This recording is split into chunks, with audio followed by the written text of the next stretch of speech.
I stared at my reflection in the mirror, practicing the fake smile I had perfected over the years. My heart sank as Melanie's cruel words replayed in my mind.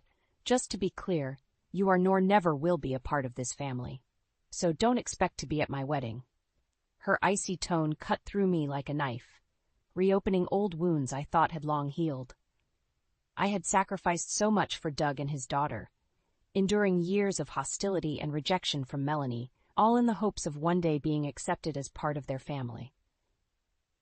It was a harsh reminder of how far I had come, from a driven career woman who once prioritized success over personal relationships to a devoted wife and stepmother. Meeting Doug at that corporate event years ago had been a whirlwind romance, and his warmth and earnestness had melted my icy exterior. Little did I know that marrying a single father would be the greatest challenge of my life. Melanie, then a precocious 10-year-old, had made it clear from the start that I was an unwelcome intruder in her world. My attempts at bonding were met with indifference or outright hostility. The forgotten lunchboxes, the skipped school events, and the blatant disrespect were all painful reminders that I would never truly be accepted as her mother. Doug tried his best to bridge the gap, but even he couldn't control Melanie's escalating defiance as she entered her teenage years. The lies, the stolen money, and the constant arguments strained our marriage to its limits. And now, as Melanie prepared to marry Trent, a wealthy architect from a prominent family, she had made it abundantly clear that I would never be a part of her life. Her hurtful words, "You're just an ATM and a maid, my real mom's family, not you," had shattered any remaining hope I harbored. But this time I wouldn't sit idly by and accept her cruelty. A plan was forming in my mind, a carefully orchestrated revenge that would expose Melanie's true colors and the deceit she had woven around her perfect life. As I looked into the mirror, I saw a steely determination in my eyes, a resolve born from years of hurt and rejection. This time I would be the one holding the cards, and Melanie would learn the hard way that actions have consequences. I couldn't help but smile as I reminisced about the day I first met Doug. It was at a corporate event, and I was immediately drawn to his warm, genuine demeanor. Little did I know that our chance encounter would lead to a whirlwind romance and a life-altering decision. Doug was a divorced father of one, and his 10-year-old daughter Melanie was his world. He spoke of her with such pride and adoration that I couldn't help but be charmed. When he asked me out for coffee, I agreed without hesitation, intrigued by this man who seemed to have his priorities in order. Over the next few months, our connection deepened, and I found myself falling for Doug's kindness and unwavering devotion to his daughter. He was a stark contrast to the ruthless corporate world I was accustomed to, and his gentle nature was a breath of fresh air. It wasn't long before Doug proposed, and I said yes without a second thought. I was ready to take on the role of a stepmother, confident that with time and effort, Melanie would come to accept me as part of her family. Little did I know that the road ahead would be paved with obstacles and heartbreak. From the moment I moved in, Melanie made it clear that I was an unwelcome intruder. Her icy glares and cold shoulders were a constant reminder that I was an outsider in her world. I tried everything I could to connect with her, from baking her favorite treats to attending her school events, but she remained distant and aloof. "Why don't you just leave us alone?" she would snap whenever I attempted to engage with her. "You'll never be my real mom." Doug tried to intervene, but Melanie's defiance only grew stronger as she entered her teenage years. She began skipping school, lying to us, and even stealing money from my purse. Each incident was like a dagger to my heart, and I couldn't help but question whether I had made the right decision in marrying into this family. "Please, Melanie, give Rita a chance," Doug would plead, his voice laced with desperation. "She loves you like her own." But Melanie was having none of it. "She's not my mother, and she never will be," she would snarl, her eyes filled with disdain. As the years passed, the rift between us only widened, and I found myself retreating into my work as a means of escape. I had sacrificed so much for this family, and yet I felt like a stranger in my own home. But now, with Melanie's wedding looming, I couldn't help but feel a glimmer of hope. Perhaps this would be the turning point, the moment when she would finally accept me as part of her life. Little did I know, that her cruelty would reach new heights, shattering any remaining illusions I had about our relationship. As Melanie entered her teenage years, her defiance and hostility towards me reached new heights. I couldn't count the number of times I had come home to find her room in disarray, clothes strewn across the floor, and the lingering scent of smoke hanging in the air. "Melanie, we need to talk about this," I would say, my voice trembling with a mixture of frustration and concern. She would simply roll her eyes and brush me off with a dismissive wave of her hand. "Mind your own business. You're not my mother." Those words, uttered with such venom, never failed to cut me deep. I had tried so hard to be a positive influence in her life, to be the supportive and nurturing figure she so desperately needed, but my efforts were met with nothing but contempt. Doug, bless his heart, did his best to mediate the situation, but even his pleas fell on deaf ears. "Melanie, please show some respect," he would say, his brow furrowed with worry. "Rita is trying her best." "Trying her best at what?" Melanie would snarl, her eyes narrowing with disdain. "Trying to replace my real mom? Well, newsflash, it's never going to happen." Her words stung like a slap to the face, and I couldn't help but feel like a failure. No matter how hard I tried, I could never seem to bridge the gap between us. Things only got worse as Melanie's rebellion escalated. She began skipping school, lying about her whereabouts, and even stealing money from my purse to fund her escapades. I would come home to find my carefully packed lunch for her untouched, the sandwiches growing stale and the fruit withering away. "Where have you been?" I would demand, my heart racing with fear and frustration. "None of your business," she would snap, brushing past me without a second glance. The final straw came at one of her high school events, where I had gone out of my way to attend, hoping to show my support and perhaps finally earn a modicum of respect from her. But as I approached her group of friends, smiling and waving, Melanie's reaction was nothing short of devastating. "What are you doing here?" she hissed, her eyes narrowing with disdain. "You're not my mother. Stop pretending you are." The words hung in the air like a thick, suffocating fog, and I could feel the eyes of her friends upon me, judging and pitying me in equal measure. In that moment, I had never felt more embarrassed, more humiliated, and more like an outsider in my own family. As I retreated, hot tears stinging my eyes, I couldn't help but wonder how much more of Melanie's cruelty I could endure. I had sacrificed so much for this family, for the dream of being accepted and loved, but it seemed like a lost cause. Little did I know that the worst was yet to come, and Melanie's vicious words on the eve of her wedding would be the final straw that unleashed a storm of revenge that had been brewing for years. When Melanie announced her engagement to Trent, a young, ambitious architect from a wealthy family, I couldn't help but feel a glimmer of hope. Perhaps this would be the turning point in our relationship, the moment when she would finally accept me as part of her life. But as I soon discovered, my optimism was misplaced. Trent was a charming young man, with a confident demeanor and a bright future ahead of him. As he and Melanie shared the details of their whirlwind romance, I couldn't help but be struck by the stark contrast between them. He was poised and articulate, while Melanie seemed almost childlike in his presence, her usual defiance replaced by a strange docility. "We're so excited to start this new chapter together," Trent gushed, his arm draped protectively around Melanie's shoulders. I forced a smile, pushing down the nagging doubts that had begun to surface. "Congratulations," I said, my voice strained. "I'm so happy for you both." Melanie barely acknowledged me, her eyes fixed on Trent with an almost worshipful gaze. It was as if I was invisible, a mere footnote in her life. As the wedding planning began, Melanie's true colors quickly resurfaced. She became increasingly dismissive and condescending towards me, treating me more like a servant than a member of the family. "Rita, can you make sure the caterers have everything they need?" She would bark, her tone laced with impatience. When I tried to offer suggestions or input, she would shut me down with a wave of her hand. "Don't worry your pretty little head about it," she would say, a cruel smirk playing on her lips. "Just leave the important decisions to the real family." And then, just days before the wedding, the final blow came. "Just to be clear," Melanie said, her words slicing through me like a knife, "you are nor never will be a part of this family, so don't expect to be at my wedding." The venom in her voice was unmistakable, and I felt my heart shatter into a million pieces. After years of trying, of sacrificing, of enduring her cruelty in the hopes of one day being accepted, she had made it abundantly clear that I would never be anything more than an outsider. "You're just an ATM and a maid," she spat, her eyes narrowed with contempt. "My real mom's family, not you." In that moment, something shifted within me.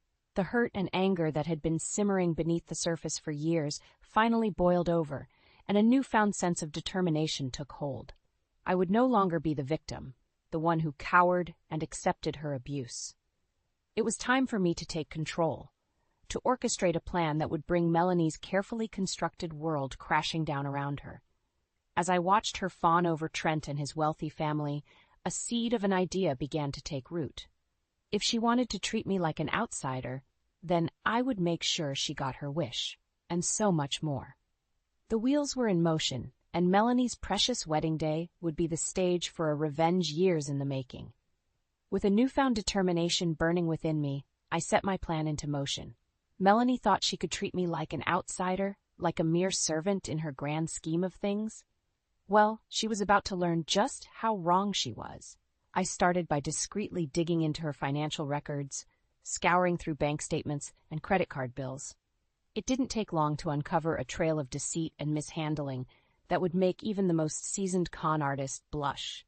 Hidden bank accounts, credit cards maxed out on extravagant purchases, and a lifestyle far beyond what her meager income could support. It was all there, laid bare before my eyes. Melanie had been living a lie, and I had the evidence to prove it. At first, Doug was hesitant when I presented my findings to him. He had always been the peacekeeper, the one who tried to smooth over the tensions between Melanie and me. But as the depth of her deception became clear, even he couldn't deny the gravity of the situation. "This is serious, Rita," he said, his brow furrowed with concern. "If what you're saying is true, she could be facing legal consequences." I nodded, my jaw set in determination. "Believe me, it's all true. And it's time she learns that actions have consequences."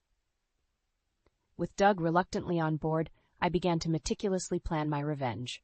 Every detail had to be perfect, every move calculated to ensure maximum impact on Melanie's precious wedding day. I reached out to my network of contacts, calling in favors and greasing palms to ensure that the right people would be in the right place at the right time. It was a delicate dance, a high-stakes game of chess where one wrong move could topple the entire house of cards. But I was determined, fueled by years of rejection and humiliation at the hands of Melanie. This was my moment, my chance to finally take control and show her just how far I was willing to go to protect myself and my family. As the wedding day drew closer, the tension in our household was palpable. Melanie strutted around like a queen, barking orders and treating us all like her personal servants. Doug tried his best to keep the peace, but even he couldn't hide the concern etched onto his face. "Are you sure about this, Rita?" he asked me one night, his voice hushed and tinged with worry. I gave him a reassuring squeeze on the shoulder, my confidence unwavering. "Trust me, Doug. It's time for Melanie to face the consequences of her actions." And as I finalized the last details of my plan, I couldn't help but feel a sense of anticipation coursing through my veins. Melanie had no idea what was coming, no inkling of the storm that was about to descend upon her carefully curated world. The stage was set, and the curtain was about to rise on what promised to be the most dramatic and satisfying revenge I had ever orchestrated. The wedding day dawned bright and sunny, a stark contrast to the storm that was about to unfold.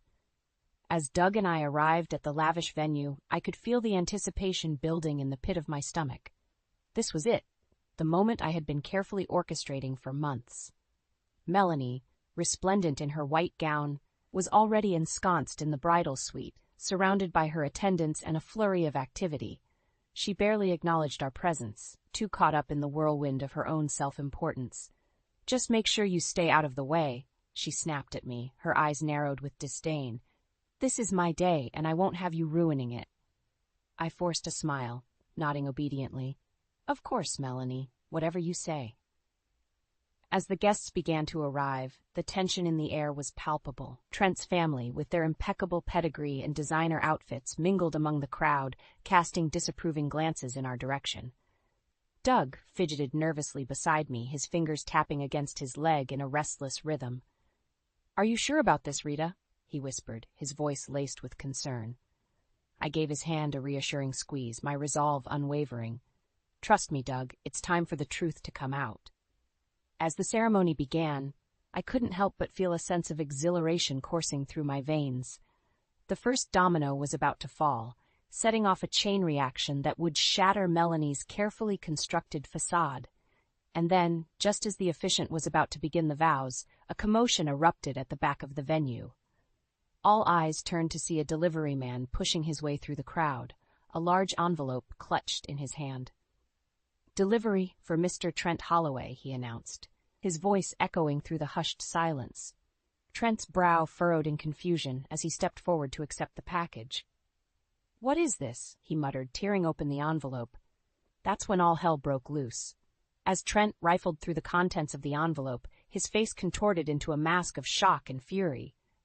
"What is the meaning of this?" he bellowed, his voice trembling with rage. Melanie's eyes widened in panic as she rushed to his side. "Trent, what's going on?" But Trent wasn't listening. He held up the damning evidence, his eyes boring into Melanie's with a mixture of betrayal and disgust. "How could you, Melanie? All these lies, all this deception?" The guests erupted into a flurry of whispers and gasps, their perfectly coiffed heads swiveling between the two like spectators at a tennis match. Melanie's face drained of color, her lips trembling as she tried to formulate a response. "Trent, I can explain." But it was too late. The truth was out, and there was no going back.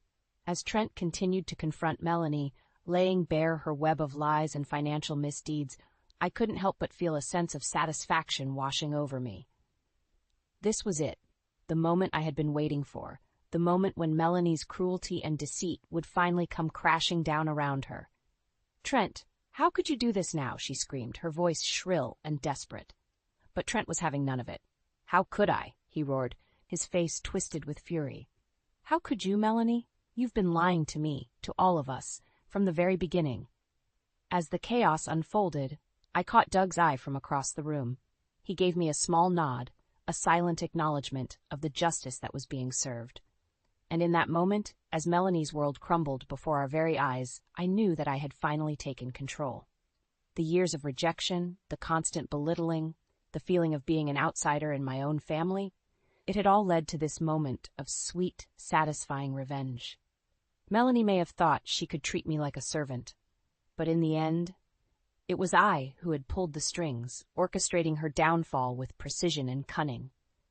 And as the repercussions of her actions began to rain down upon her, I couldn't help but feel a sense of vindication, a validation that my sacrifices and pain had not been in vain. The curtain had fallen on Melanie's grand charade, and I was the one left standing, triumphant and unapologetic.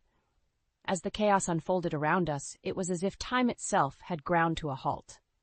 The lavish wedding venue, once a vision of elegance and grandeur, had been transformed into a battleground of betrayal and recrimination. Trent's face was contorted with fury, his fingers clenched tightly around the damning evidence of Melanie's deceit. "How could you do this to me, Melanie?" he roared, his voice reverberating through the hushed silence. "How could you lie and manipulate me like this?" Melanie, for once, was at a loss for words. Her carefully cultivated facade of poise and confidence had shattered, revealing the true colors of her selfish and manipulative nature. She opened and closed her mouth like a gasping fish, her eyes darting frantically around the room, seeking an escape from the harsh glare of judgment that surrounded her. "Trent, please?" She finally managed to choke out, her voice trembling with desperation. "It's not what it looks like. I can explain." But Trent wasn't having any of it. With a swift motion, he tore off the ring that had symbolized their ill-fated union, hurling it to the ground with a clatter. "There's nothing to explain, Melanie," he spat, his eyes narrowed with contempt. "You've been playing me for a fool from the very beginning, and I won't stand for it any longer." Around us, the guests erupted into a cacophony of whispers and gasps, their perfectly coiffed heads swiveling back and forth like spectators at a tennis match. Melanie's own family, the ones she had held in such high regard, recoiled in horror, their faces etched with a mixture of shock and disgust. And in the midst of it all, there was Doug, standing by my side, his hand clasped tightly in mine. "We're here just to see the truth come out," he murmured, his voice laced with a strange sense of resignation. "Justice doesn't need an invitation." As the confrontation between Trent and Melanie escalated, the details of her deception spilled forth like a foul-smelling torrent. Hidden bank accounts, fraudulent loans, and a litany of lies that had formed the very foundation of her carefully constructed life. It was all laid bare for the world to see. Melanie's face contorted with rage, her eyes narrowing into slits as she turned her gaze towards me. "You," she hissed, her voice dripping with venom. "This was you, wasn't it? You're behind all of this." I met her accusation with a steady gaze, unflinching in the face of her fury. "I merely provided the truth, Melanie," I said, my voice calm and measured. "You're the one who chose to live a lie." With those words, it was as if a dam had burst within her. Melanie let loose a torrent of vitriol, hurling insults and threats in my direction with reckless abandon. But her words held no power over me anymore. I had finally broken free from the shackles of her cruelty, and I reveled in the sweet taste of vindication. As the chaos swirled around us, I caught sight of Trent's family huddled together, their faces etched with grim determination.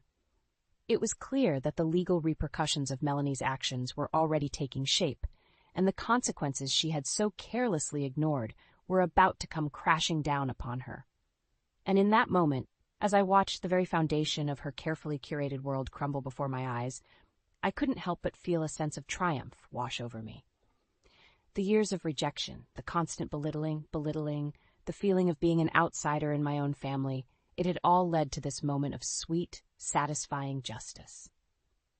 Melanie may have thought she could treat me like a servant, but in the end it was I who had pulled the strings, orchestrating her downfall with precision and cunning. And as the repercussions of her actions began to rain down upon her, I knew that my sacrifices and pain had not been in vain.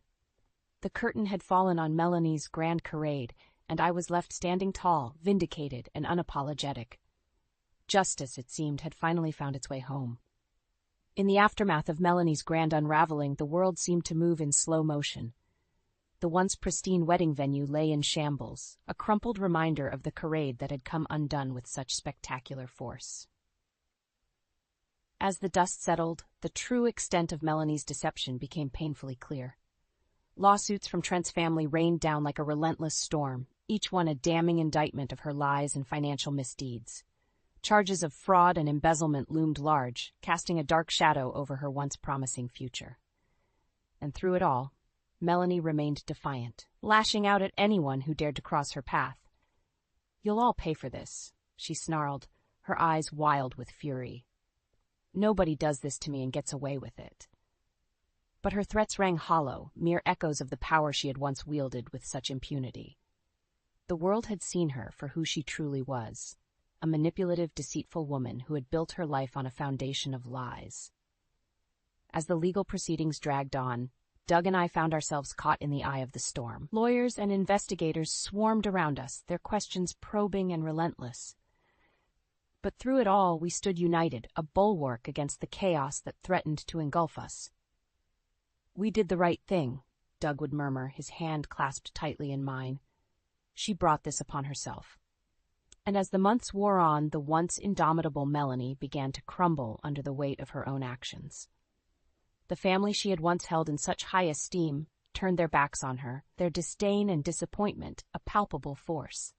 Even her own mother, Nancy, couldn't bring herself to defend her daughter's actions. "I never thought she would stoop so low," she confessed to me one day, her eyes brimming with unshed tears. Where did I go wrong? It was a question that haunted us all, a reminder that sometimes even the best of intentions can lead to the darkest of outcomes. But through it all, I found solace in the knowledge that justice had been served. Melanie's reign of terror had come to an end, and the scars she had inflicted upon our family were finally beginning to heal. As the chaos subsided and a new sense of normalcy began to take hold, I couldn't help but feel a profound sense of gratitude wash over me. The path had been long and arduous, paved with heartache and sacrifice, but in the end, it had all been worth it. And then, just when I thought the world couldn't possibly hold any more surprises, fate intervened with a gift more precious than I could have ever imagined. It was a crisp autumn morning when I felt the first flutters of life within me, a subtle reminder that even in the darkest of moments, hope can still take root. As the realization dawned upon me, tears of joy streamed down my face, a testament to the resilience of the human spirit. When I shared the news with Doug, his eyes lit up with a joy I hadn't seen in years. "A new beginning," he whispered, pulling me close. "A chance to do things right." And as we stood there basking in the warmth of our newfound happiness, I couldn't help but feel a sense of peace wash over me. The past had been a tumultuous journey, but now, with the weight of Melanie's cruelty lifted from our shoulders, we were free to embrace the future with open arms. This time, I vowed, things would be different. Our family would be built on a foundation of love, respect, and understanding, a stark contrast to the pain and betrayal that had once threatened to tear us apart. As I cradled my growing belly, I couldn't help but smile at the thought of the little life growing within me. This child would know only love, only acceptance, and would never have to endure the heartache that had once been our constant companion. The storm had passed, and in its wake, a new dawn was breaking, one filled with hope, forgiveness, and the promise of a brighter tomorrow.